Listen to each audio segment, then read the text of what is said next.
সকালবেলায় ঠাকুরঘরটা পরিষ্কার করার সময় আমার সঙ্গে কিন্তু চোখেরই সামনে একটা অলৌকিক ঘটনা ঘটে গেছে। তো কি অলৌকিক ঘটনা ঘটেছে সেটা আমি তোমাদেরকে বলছি। চলো তার আগে ঠাকুরঘরটা পরিষ্কার করে নিই। তো ঠাকুরঘরে এত পরিমাণে ঝুল পড়েছে আর সিংহাসনটা কিন্তু প্রচুর ধুলো হয়েছে।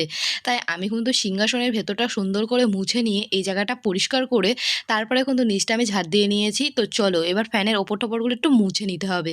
তো এদিকে ওদিকে একটুখানি ঝুল ছিল, আমি একবার ঝেড়ে নিয়েছি। তবুও আরেকবার করে আমি ঝেড়ে নিচ্ছিলাম। তো ফ্যানটা এত পরিমাণে ধুলো পড়েছে, এখন যেহেতু শীতকাল, তো ফ্যান তো চালানো হয় না, সেজন্য কিন্তু ফ্যানে প্রচুর ধুলো পড়েছে। তাই ফ্যানটাকে একবারে সুন্দর করে আমি একটা কাপড়ের টুকরো দিয়ে মুছে নেব। তো চলো ঘরটাকে আজকে পরিষ্কার করতে, করতে আজকে তোমাদের সুন্দর একটা ছোট্ট কমেন্ট বলি। খুব ভালো লাগছে দিদি, আমার নামটা নাও বিট্টু দাস।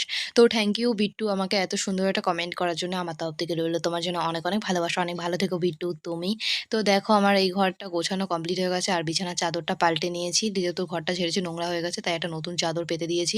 তো চলো এবারে এই কোলবালিশগুলো আর মাথার বালিশের ওয়ারগুলো খুলে নেব আর জিনিসপত্রগুলো ঘরে নিয়ে যাব। তো জিনিসপত্রগুলো কিন্তু একে, একে আমি ঘরে নিয়ে যাচ্ছি আর এগুলো কিন্তু এখন ভাঁজ করে, করে সুন্দর করে গুছিয়ে রাখতে হবে।